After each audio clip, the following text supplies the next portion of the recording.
Okay. I was gonna say, okay, let's do this. Copyright it. Manga meets. Okay. Chapter 3. We've got spare. How about you? I fucking hate shit like that. Helping Carl with the case seemed to have revived your friendship with him. He waves to you when he passes you in the hall, and occasionally sends you links to funny pictures or texts you just say hi. How do you feel about being friends with Carl again? Great. I'd forgotten how much I liked him. Great. And it would be even better if there could be something more than a friendship. Ooh, give that dick. I'm not sure Carl's from, but I don't want to hang around with someone who sells drugs. I don't want. Let's go as saying how much I liked him. Talking to Carl again reminded you how much fun you had with him back when you two were friends. He's just as funny and exciting as you remembered. You start to find like you start to find yourself looking forward to his stats, and you hope you'll be able to keep the friendship going this time. Um, One day, about 2 weeks after you solve Carl's case, you're surprised to see Carl lounging in a new place when you arrive at school, near the front door of the school instead of the back. "Hey, Andy," he calls out, giving you one of his crooked smiles. "How you doing?" "How you doing?" I give him a big grin. "Good to see you. How are you?" "Yeah, let's."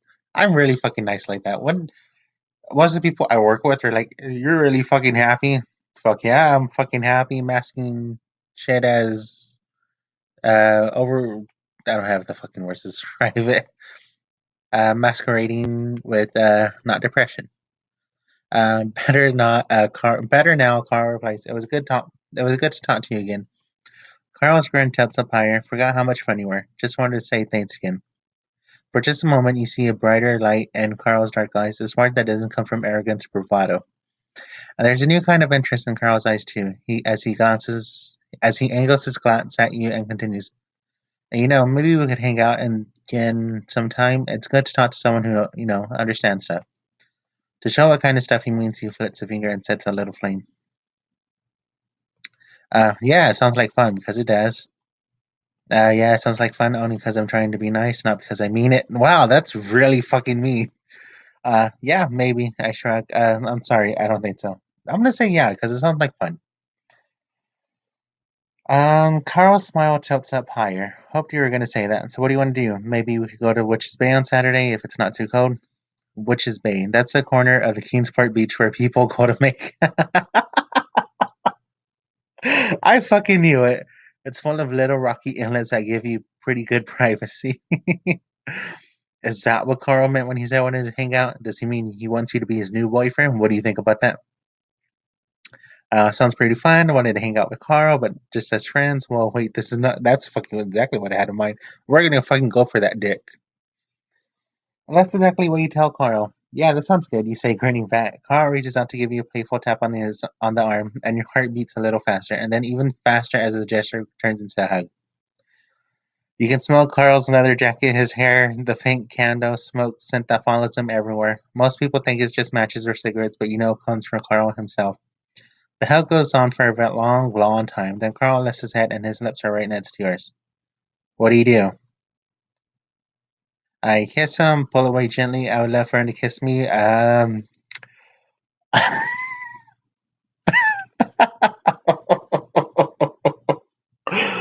Fuck it, let's go ahead and kiss him.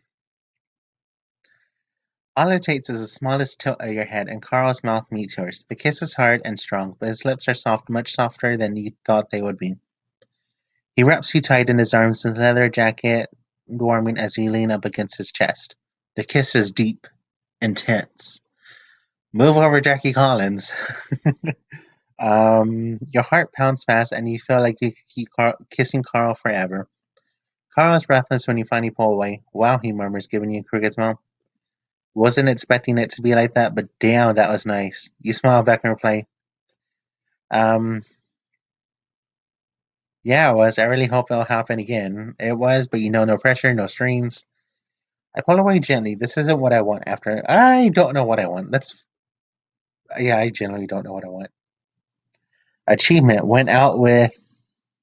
I have no idea. I can't fucking read it. I got an achievement. I'll fucking look at it later. Carl's smile grows wider, an eager glow lighting his dark eyes. "Seriously?" you nod. Oh, seriously. You nod, and Carl reaches up one hand to brush along your hair, very lightly. Guess I'm really lucky I kept your number then. Didn't think you'd be the type to be interested. Glad I was wrong. You smile. I'm glad I have your number too. So I'll call you? Your heart pounds a little faster as you ask the question.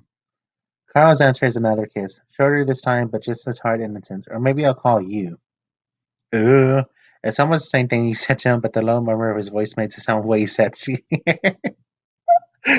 uh, we'll find each other. Carl unwinds his arm from around you and steps slowly. See you around, Andy. So you and Carl kissed. That's pretty big. But exactly how huge was it? Was that your first kiss? No, I've kissed lots of people. I haven't kissed that many people. No, but there haven't been that many before this one. Actually, yes, it was my first kiss. It wasn't my first kiss, let's be honest. Every time is still a little new, and every time you discover new things. This time you discovered that Carl is a really good kisser. As you stand there, head still spinning from from what just happened, your phone buzzes. It's a text from Andrew, right on cue. He almost always texts you when he gets to school. Sup? What do you text back? Kiss Carl, smiley face. I cannot wait to tell Andrew all about this. It's huge and I'm thrilled. Nothing much. You? I don't want to tell Andrew I kissed Carl. I'm not going to text Andrew back at all. That's what I'm saying I kissed Carl because I don't know what the fuck to do. It takes a surprising long time for Andrew to reply. When he does that, the first text is exclamation point, exclamation, exclamation, question, question, question, exclamation, exclamation, exclamation, question, question, question. What do you reply? I did. It was great or weird, right? But true. Yeah, let's go with weird. What about Jake? Andrew texts back. You grin as you text. I guess he's over him. Guess so. Andrew replies. Gotta go. Darn, you're dying. Who the fuck? I don't even fucking say darn. I say fuck shit. You're dying to talk to him about everything, but you guess you'll have to wait until later. Till then, you'll just replay it in your mind with a silly grin on your face and a thump in your chest every time you think of Carl. That's really fucking gay. At lunchtime, as you're heading to the cafeteria, you run into Lisa. For once without her boyfriend Dave. Andy, she calls, did you hear? That's how Lisa and Dave start most of their conversations, especially with you. What piece of juicy information does she have for you this time? You wonder as you head over to Lisa. A breakup? A scandal? Miss Clay just moved into one of those swanky new condos by the beach. A real estate deal. Okay. It's not the most exciting tidbit Lisa's ever passed on to you, but you won't turn it down. You never know what information is going to come in handy. Do you mean Wavecrest Towers, you ask? Ugh, that place. Mackenzie interjects disdainfully as she passes by. Fuck you, Mackenzie. I'm gonna fucking bash Mackenzie in every fucking video. Her friends Casey Bennett and Emma Woodley, one of the other pairs in the running for cutest couple at Keensport High, are right next to her. What do you mean? Casey asked. She's so forcefully perky. She makes everything sound like an exclamation, even questions. It makes her a great captain of the cheerleading squad, at least. Wave Crest Towers is nice. Mackenzie rolls her eyes. But it's totes blocking the view from my house. That'd be the view to her house's private beach. I hope you never forget a good view. I have to shut down Mackenzie. Right, Mackenzie? Other people's houses are all about you. This is interesting. I want to know more. How do you know all about that, Lisa? I don't see what this has to do with me. It's important if Lisa's gonna fucking mention it. My mom's a real estate agent who's been handling the sales, Lisa explains. She's getting huge commissions. They're really fancy. You're right. This is definitely interesting. Fuck yeah, money. Oh, well, true. But how can a Miss Clay afford a luxury condo on a public school teacher's salary? Is she married? You wonder out loud. Having a second income would help. Or the heir to some fortune. But if she's an heiress, then why is she teaching here? That's when you notice everyone around you has gone silent. Uh-oh? Emma darts an anxious look over your shoulder at something or someone behind you. Yep, uh-oh. Let me guess, is it Jake? Is he pissed at me? Or is it, what's, uh, Carl? I couldn't think of his name. You don't need your clairvoyance to know what's going on. Well, comes a dry alto voice from behind you. You recognize the voice immediately. Miss Clay, of course. How much did she hear? How much trouble are you in? Slowly, reluctantly, you turn around to face her. Okay, I was wrong. It was a teacher. Why didn't? Why, duh. Of course, it's gonna be the teacher. Miss Clay is the scariest teacher in Keensport High. She's tall, thin, and austere, with dark hair swept back from her high forehead. She had a forehead, in a style that makes her long face even more severe. You had algebra with her in ninth grade, and those were the most terrifying 45 minutes of every school day. Admittedly, you learned a lot of algebra, but you didn't have a lot of fun doing it. She probably hands out more detentions than all the other teachers put together, and likes to oversee detentions personally. I suppose that you all have first period free. Miss Clay continues looking around at your little group. I see no other way that you would have enough time for idle and intrusive gossip instead of productive schoolwork. I have first period free, Mackenzie pipes up, preening in her specialness. I'm excused so I can get ready for the pep squad meeting this afternoon. Fuck you, Mackenzie. That's right, Casey adds, and Emma nods quickly, already pulling her girlfriend down the hall as Casey says, it's a pep squad meeting. Miss Clay dismisses them with a non-committal, Mackenzie lets her that Miss Clay isn't peppy, but she takes the opportunity to flee with Casey and Emma. That leaves only you and Lisa for Miss Clay to fit with her severe gaze as she says, are you YouTube? What do you say? I tell the truth. I'm just on my way to class. I lie. I have first period free too. I apologize. I'm sorry. It was wrong to gossip. I throw Lisa under. I'm not gonna fucking throw Lisa under the bus. That's fucking mean. I mean, I do it in real life because I think it's hilarious. Um, yeah, let's tell the truth. Me too, Lisa agrees eagerly. Miss Clay's cold eyes register faint satisfaction. This is what I hope to hear. You had best be getting there, then. I expect better, Kingsport students. You all have the potential for excellence if only you would apply yourselves. Now go. You don't need to be told twice. You and Lisa hurry away, both grateful you weren't given detention. When the bell rings at the end of eighth period, it doesn't matter your day. It doesn't mean your day's over. The big game against Charleston is coming, which means there's a pep rally on Friday, and you're supposed to help plan it. Oh, I hate planning. Shit. Kingsport football team is to put it charitably enthusiastic. Yeah, I fucking bet it is. To put it uncharitably, okay, they suck. Every year, the pep squad cheers them on just the same and puts together a pep rally before the big game against Charleston.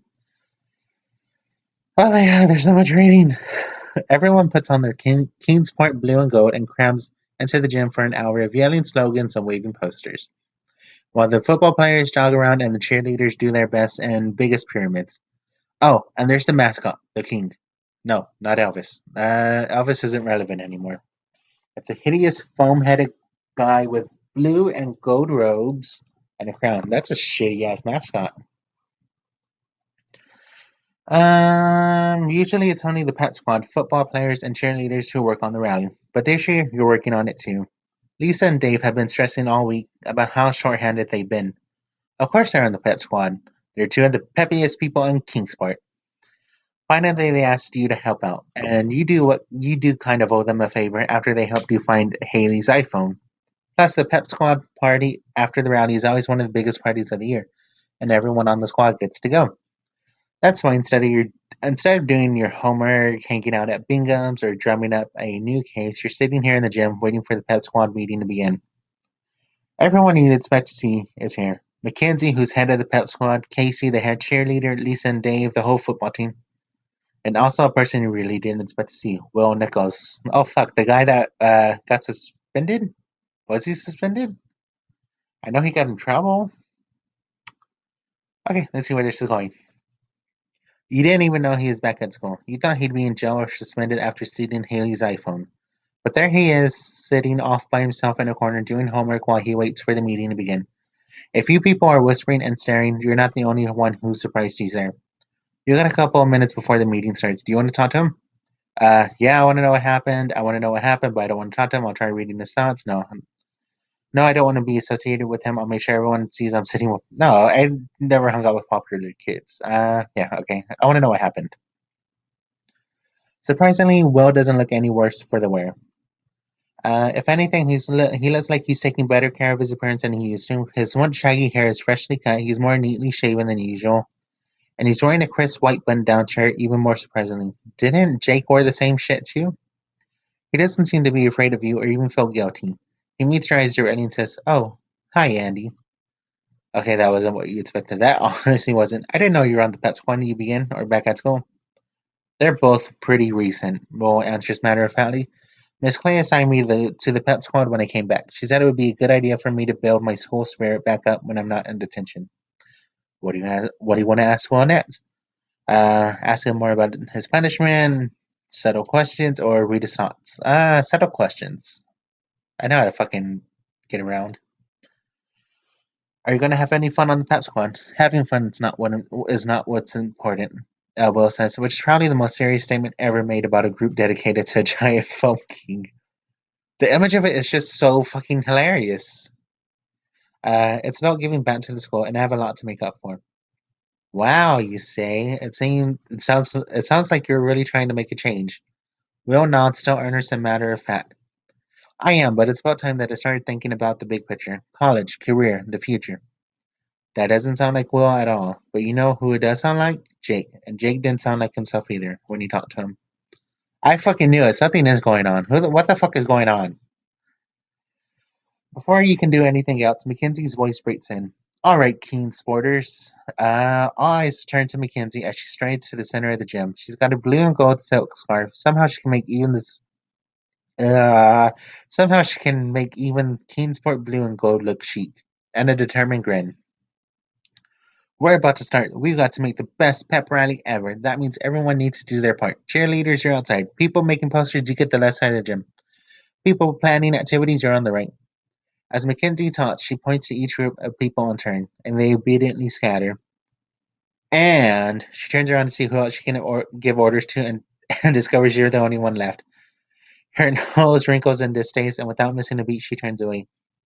And you all know what you're doing, she says, pasting a calculatedly bright smile on her face. She cries cheerily, "Beat Charleston!" Um, there are scattered shouts of "Beat Charleston" in reply. So Mackenzie's ignoring you. Nothing new there. And the good thing about that, in addition to not having to talk to Mackenzie for once, of course, is you get to decide what you work on. Which test do you want to do? Um, Help the cheerleaders and football players coordinate their formations, write witty cheers and interesting slogans. I'll think up fun activities for people to do during the rally. I'll do whatever Will is doing. I'm gonna keep a fucking eye on him. And the last one is forget working on the rally, undermine Mackenzie. I'm gonna fuck. I was say I want to fuck that. No, I'm gonna fucking hope that bitch fucking dies. That's mean. Fuck you, Mackenzie. That's all I'm gonna say. Good idea. He's making posters. And the next question is, how much do you want the pep rally to succeed? I honestly want it to be good. I want it to make it look like I'm trying, but I'll be actually subverting the whole thing. I don't care. I'm just going through the motions. I hate this thing. I don't know who knows it. I don't care who knows it. I want it to suck. Let's subvert, because that sounds really fun. Ooh, very subtle. The game feels like it's very fucking self-aware of what it's doing. I know it's Ted Space. I think that's the whole point of it. But it's really fucking hilarious to me. Maybe you can work in a hidden message or encourage people to overreach themselves so they fail. Oh my god, that is so me. Uh, you head over to the side of the gym where the posters are being made.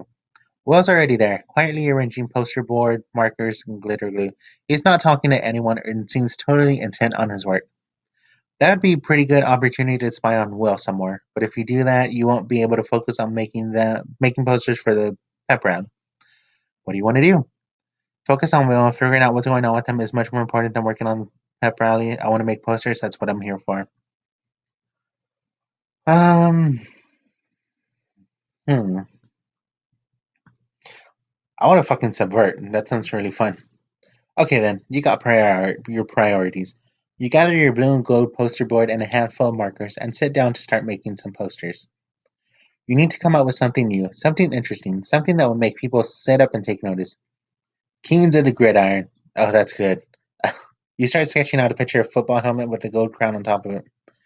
Washing away the competition with a huge Keensport blue wave crashing over a hapless football player in Charleston red. Oh, you're full of ideas today. I fucking love you, Rebecca Slint. This is fucking amazing.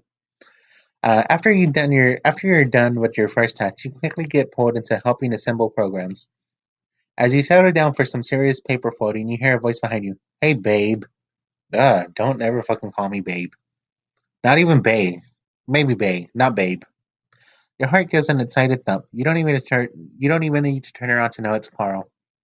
Hey, you say back, grinning over your shoulder at him. You catch a few people looking your way, and more than a few whispers. You have to admit, Carl is pretty conspicuous. In the sea of blue and gold, he's all in black. What kind of greeting do you give Carl? Give him a big kiss. I want everyone to know we're together. I see it.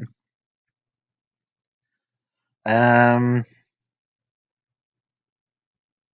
Oh wait, yeah. I'm fucking reading. I'm thinking. I keep it low key. I reach over and squeeze Carl's hand, but that's it. Just a smile. I don't want everyone to know Carl and I are together. Just a smile. I'm not really into PDA. Yeah, let's fucking smile. That's really. I don't want to be center of attention. You smile at Carl, and his grin widens a little in return. I didn't expect to see you here, you say. Carl snorts. Yeah, well, I could see it's the same for you. He looks around at the gym, mouth curling up in scornful amusement, making posters, waving pom poms. Didn't think that was your scene. Aren't you better than that? I frown defensively. I'm only doing it because Lisa and Dave asked me to. I shrug. Hey, it's not that bad, and I mean it. Want to help? Could be fun. Put on a fake smile because people are watching. It's good to help out. I snort disdainfully. Damn right, I'm better than that. Yeah, it's not bad. It could be fun. Carl snorts. Fun. This he looks pointedly around the gym and the rows of cheerleaders rehearsing. Uh, and clusters of people debating earnestly about poster design. Yeah, I don't think so. I'm out of here. Text me when you're ready to do something that's actually fun. Are you going to follow Carl? Fuck no, I'm not going to fucking follow you. You're a prick. I will, he called back. By the time you text him, it's 2 hours later. Those 2 hours would have probably have been fun if you spent them with Carl, but you're satisfied you've done what you needed to for the pep rally. Um, as you walk out of the gym, Dave calls after you. Hey Andy, a bunch of us are going to dinner at Le Maison. Wanna come? That's the most expensive restaurant in town. Lisa and Dave don't have to think twice about having dinner there, but for you, it would take weeks of saving up. Which Lisa realizes a second after Dave has offered. She hisses, Dave! As she shoots him a reproachful look. He mumbles trying to recover. See you later, Lisa says, smiling a little too brightly. It sucks not being able to afford nice things. It really, really sucks. You could get a job, something more regular and reliable than your investigations. It would mean less time to study, so your grades might go down, but it would mean fewer embarrassing moments like this one you just had, and it would mean you could save up for college. Um, do I want it? Yeah, I want a job. Carl makes good money selling drugs. No, I'm not gonna fucking do that. Focus on schoolwork, or yeah, it's just a focus on schoolwork.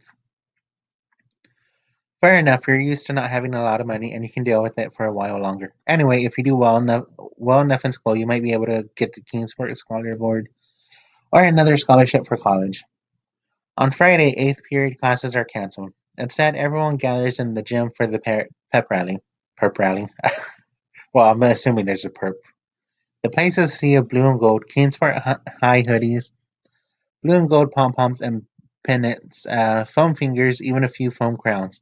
At the front of the gym is a huge blue and gold ring that the football team will come through charging through, and the king, the foam-headed mascot, is dancing around in front of it, waving his football top scepter.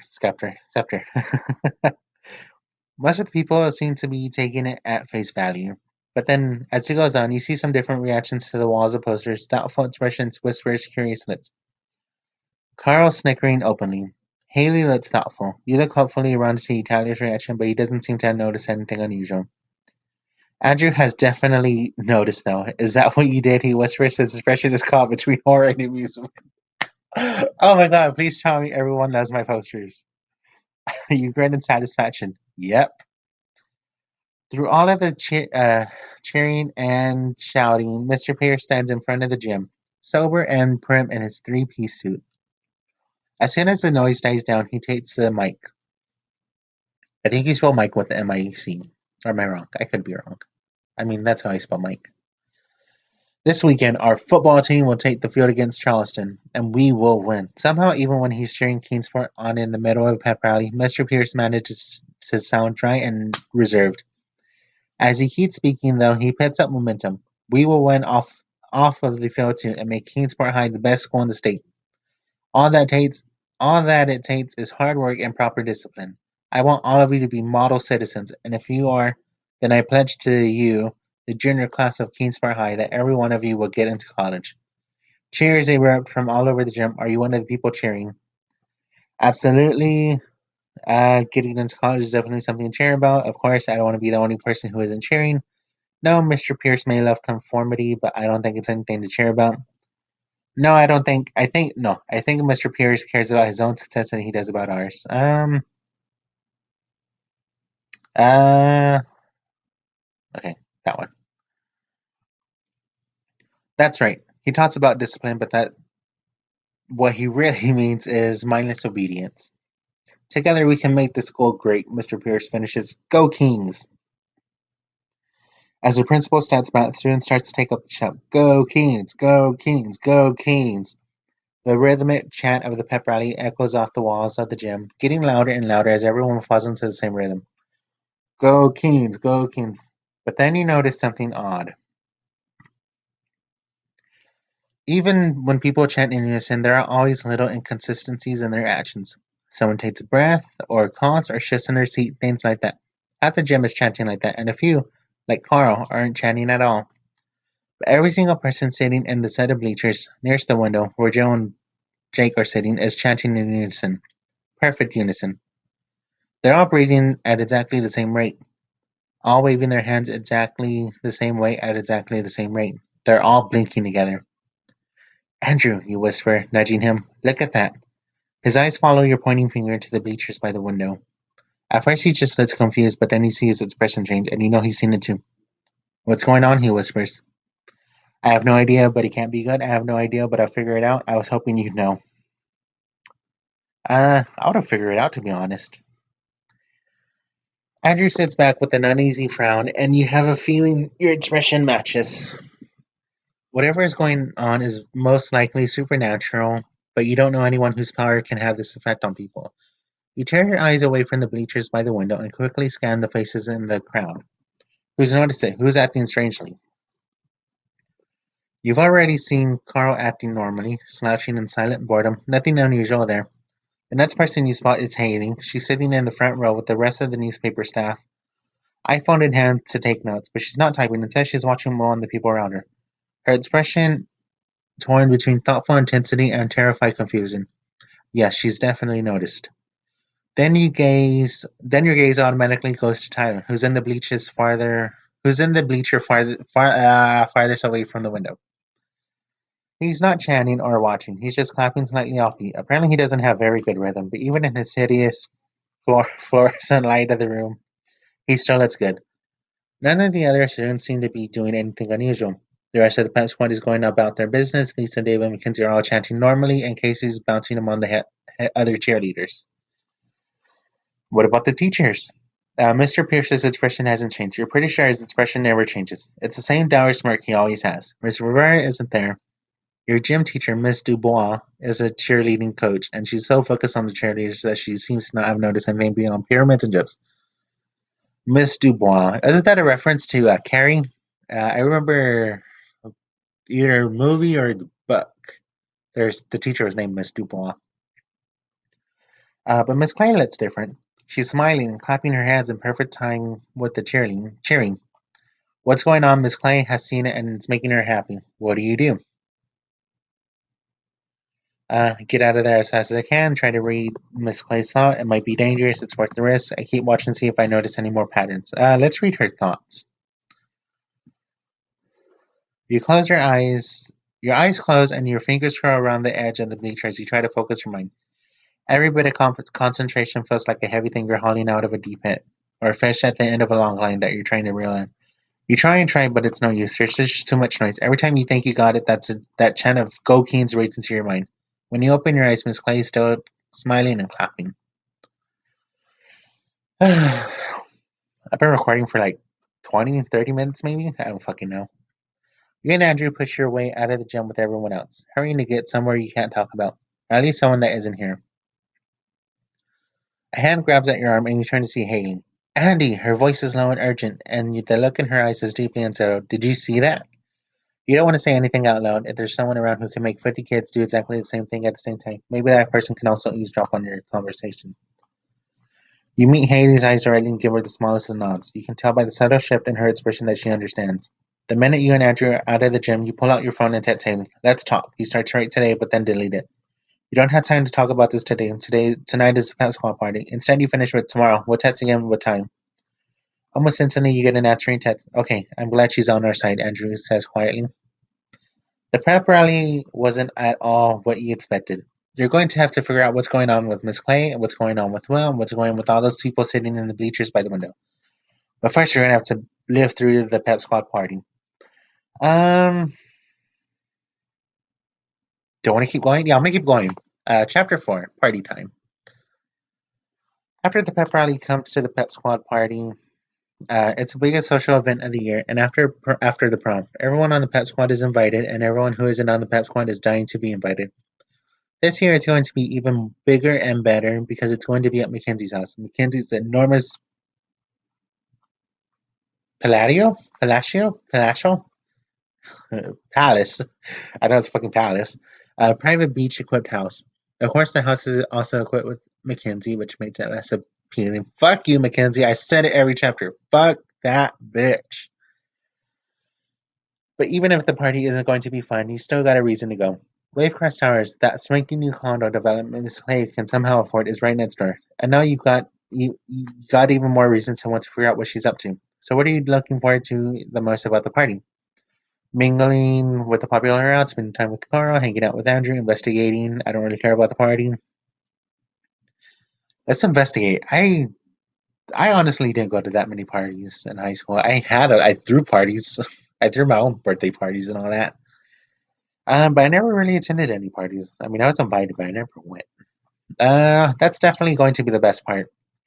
As you're walking out of the school, you stopped by a very unexpected sound. Mackenzie calling your name. Andy, can I talk to you for a second? She's smiling. That means she's plotting something horrible. Which isn't much different from when she's not smiling, actually. Fuck you, Mackenzie. Uh, okay, you reply wearily, slowing down so she can catch up to you. So I heard about you and Carl. Mackenzie's lip curls in distaste. Really? I thought even you would have some standards. Do you realize what dating him would do to your reputation? Exactly the kind of reputation I want. Well, you know what it's like to have a bad reputation. Do you think I care what you think about me? Don't you dare talk about my boyfriend. uh, you know what it's like to have a bad reputation. Mackenzie sniffs.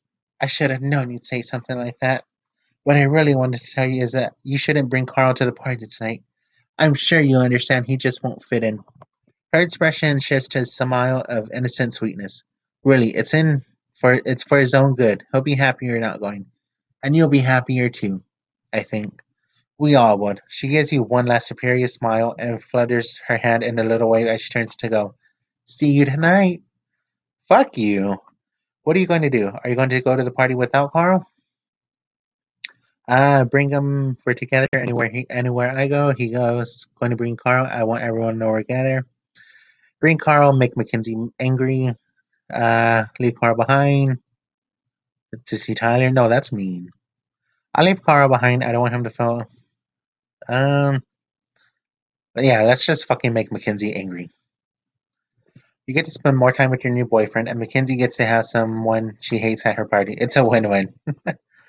You smile as you pull out your phone to text Carl. Party tonight at Mackenzie's. You're going to the biggest party of the season with your new boyfriend, and it feels pretty good. That evening, you stand wrapped in the towel after your shower, staring at your open closet as you decide what to wear. What's it gonna be? Trendy, confident, and attractive. Something impress Carl. Something impress Tyler. What I usually wear. Yeah, fuck you. I'm not freaking wearing black, and I'm not gonna be an asshole for. Most people would wear something special at the biggest party of the year, outside of the prom. But you're not most people. Why make such a production out of it? You pull a shirt at random from your closet, throw on the same jeans you were wearing earlier today, and you're good to go. I don't want to say I take pride in my appearance. I really don't. I have my fucking hair is bushy as well. Not bushy. It's uh after when I'm working so much, my hair just kind of not. It doesn't frizz out. It's just it's naturally straight. Okay, and then it's just it gets very wild throughout the day. But my for my clothes, I like casual things. My favorite shirt is a black and white striped T-shirt. Um, if I'm going out, I'll probably wear black pants. If I'm staying in, shorts. Or if I'm going out, really shorts. I like shorts. I fucking hate pants, to be honest. And sandals. I don't do socks or shoes or any of that. I like my sandals, plain and simple. Okay, enough about me. By the time you arrive at Mackenzie's house, the party is in full swing.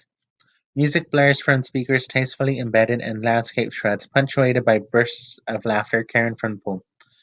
Through the lit window, you can see the dance floor, already full of people twisting around each other and waving their arms. Two football players charge past, shirts off and red, solo cups in hand, on their way to the beach while a couple enthusiastically make out in the grass.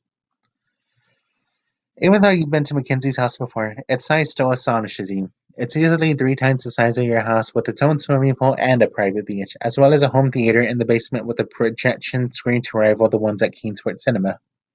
Carl hasn't been here before though, and he looks around at the scene in disbelief. You weren't kidding when you said this was going to be a fancy party. Then a scheming grin breaks out onto his face. Bet she's got crystal and caviar in there. You grin back at him. Well, let's check it out then. So this is it, the biggest party of the year. What do you think? This is my scene. Can't wait to get out on the dance floor. Wait, that's it. This is way too late now. I'll have to do something that to liven things up. Has anyone spiked the punch yet? No, no, no, no, no, no. I don't approve of that. Kids watching, whoever the fuck's watching, don't spike any drink at all. That's awful. Um, I'd much rather be somewhere quiet. Maybe I can get Andrew and a few other people together so we can talk. Yeah, I want to talk. It's hard to find a quiet place at a party like this, maybe out by the pool or on the beach. Or maybe you can remember how to get to the home theater in the basement. You can't find Andrew, even though you know he's here. You think you spot him once or twice, but before you can catch up, he's gone. You and Carl manage to find a quiet spot in the basement, in that home theater, in fact, and you have a pretty good conversation. You're pretty much left to your own devices. Not many people will seek you out. The party swirls on around you, but you only know half the people there. Did Mackenzie invite students from Keensport Prep, or do you really not know the rest of your Keensport High students? Fucking no. Oh my god, there's so much reading. The party rages on into the night. The music gets louder, the crowd gets happier, and the dancing starts to spill out into the other rooms of the house. And everyone was right. The food is excellent. Oh, excuse me. When the latest round of mini cheesecakes appear on the snack table, you take a break to investigate. I'll be back in a sec, Carl murmurs in your ear. But the bathrooms here are solid gold. Oh, bet the bathrooms here are solid gold. With one last snicker, he heads off down the hallway.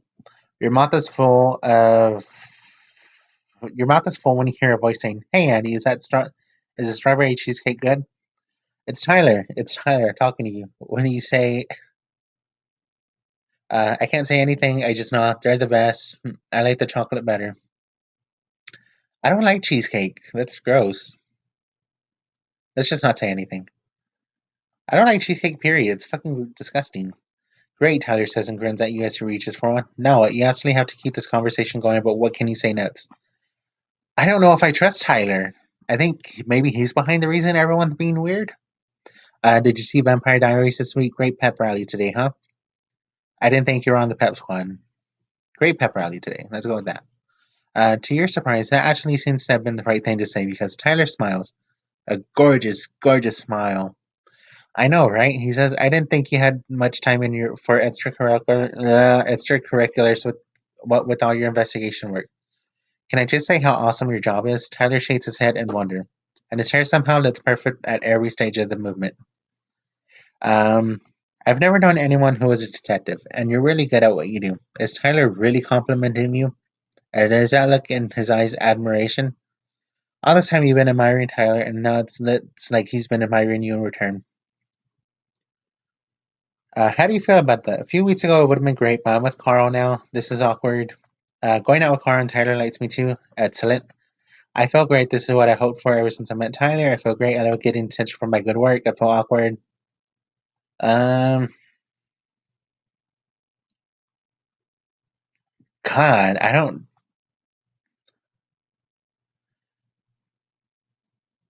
Yeah, let's just say this is fucking awkward. What do you say? I'll be enthusiastic. Wow, thanks. That's really nice of you to say. I'll try to play cool. Oh, it's just like it's not like any other job. Let's just, and then I'm too nervous to say anything. It's really nice of you to say. It's true, Tyler says, giving you that dazzling smile. Seriously, it's an amazing job. I'd love to talk to you more. Do you want to sit down? Tyler tilts his head invitingly towards a nearby couch. Your heart thumps hard. That means, do you want to have a longer conversation or maybe even some time together that doesn't involve talking? Um, what do you say? I think I better get back to Carl. Talking to Tyler is great, but Carl's my boyfriend. I'd love to. I bet if Carl saw me with Tyler, he'd be jealous. That would be fun. I'd love to. I know I'm going out with Carl, but how can I say no to Tyler? Thanks, but I need to go soon. I don't really want to talk to I don't really want to talk to Tyler after all, but I need to be tactful about it. Actually, talking to Tyler, I'm terrified. My mind goes blank. I gotta go. I need to go soon.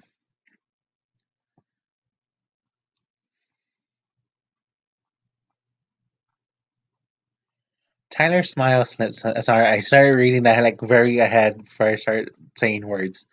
Tyler's smile slips a little. Tyler's beautiful smile, which you can appreciate is beautiful, but just doesn't do as much for you as you thought. Really? He asked. Oh, that's too bad. I've been hoping to talk to you. I don't fucking trust him. Yeah, you confirm. Sorry. Okay, Tyler says he shrugs and turns away, and so do you. Instead, you head back to find Carl. I was hoping they'd have a pool table, Carl says with a grin. Look at it. That thing is slick.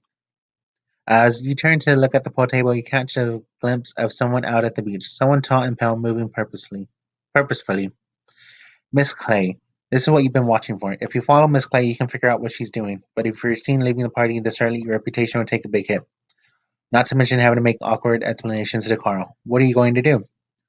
I'm going to leave. Finding out what Miss Clay is doing too is much more important than a party, and more important than Carl even. I'm going to stay. I don't want to leave Carl or the party. I can do both. I'll keep talking to Carl, but follow Miss Clay with my clairvoyance. It will be hard, but I want to try. Let's do that one, since I didn't get to do it at the party. I mean, at the pep rally. You can totally play pool and use your clairvoyance at the same time, right? As Carl sets up the balls on the pool table, you hang back near the wall and start to concentrate. You know exactly where Miss Clay was a second ago, so that's the place you try to see first. After a second or two, the image comes into your mind like a window opening. For a second, Miss Clay's tall, pale figure shows exactly in the dim light as she steps out between two rocky outcroppings. She's moving carefully but purposefully down the beach, glancing out at the ocean every few steps. Beat that, says Miss Clay. Or no, she doesn't. It's Carl who just said that. He's grinning at you triumphantly. Let's see you try that shot. Maybe you could try to do the same shot if you'd actually seen him making it. Uh, what are you gonna do instead? Take your random shot. Pretend I was trying to do the same one as Carl. I'll tell Carl I don't want to do the same one. Do something different instead. I'll flirt so much Carl forgets what he was asking me. Yeah, let's fucking flirt. You lean over, brushing against Carl with your hip and stretching your arm across his chest. You mean this kind of shot? You murmur. That definitely gets Carl's attention. He wraps his arm around you and pulls you aside for a kiss. Not only is Carl distracted, but you're also having a lot of fun. You need to get back to your clairvoyance. But Carl, taking his net shot, you lounge back against the wall, pretending to watch while you concentrate on your inner vision once more. Near a tall dune, Miss Clay stops abruptly. She turns aside, takes a few quick steps forward, and smiles a sharp, calculating smile. She takes out her phone and dials. I found the tide pole, she says. Andy, Carl's voice breaks in again. Your turn. You bend over the table, sighting along the pole cue as if carefully setting up a shot, but you're really looking inward. Miss Clay is standing at the edge of a tide pool, a rippling little circle of water near a rocky outcropping a few yards back from the ocean's edge. She paces purposefully back and forth as she surveys the pool. Yes, she says into her cell phone in the same crisp that announces deadlines and exams. It's definitely here. It's definitely connected to the Nexus. You can just hear the capital letter and the way she says it, the word. I believe I can draw on it. Should I? She pauses, apparently listening to whoever is on the other end of the call. Yes. Oh, power the vinculum. Vinculum? What's that? Andy, you okay? Carl's calling your name and jostling your shoulder. He's not the only one. As you come out of your clairvoyant reverie, you see a crowd of people standing around the pool table watching you and snickering. What's in that drink? Carl asks, half joking. You've been staring off into space for like 5 minutes. Sorry, you mumble. You hastily take your shot and sending balls randomly crashing over the pool table. You're not surprised when Carl beats you in the game, or when you see people still snickering at you as you go back for another drink. The rest of the party is more fun because you're spending it with Carl. You drink, dance, laugh, and go outside with Carl takes a smoke break and make a killer team where you play pool together. Then you catch a glimpse of the clock on the wall. It's almost midnight. That's your curfew. If you don't get help soon, your parents are going to be really unhappy. What are you going to do? Don't want to stop having fun. Stay until the party ends. Don't want to stop having fun. Going to have my car and make out with Carl. Just a little while more. Then I'll go home. Just a little while more. You can't leave now. Not when your favorite song has come on. My favorite song. Um. Oh fuck! I don't have a favorite song right now.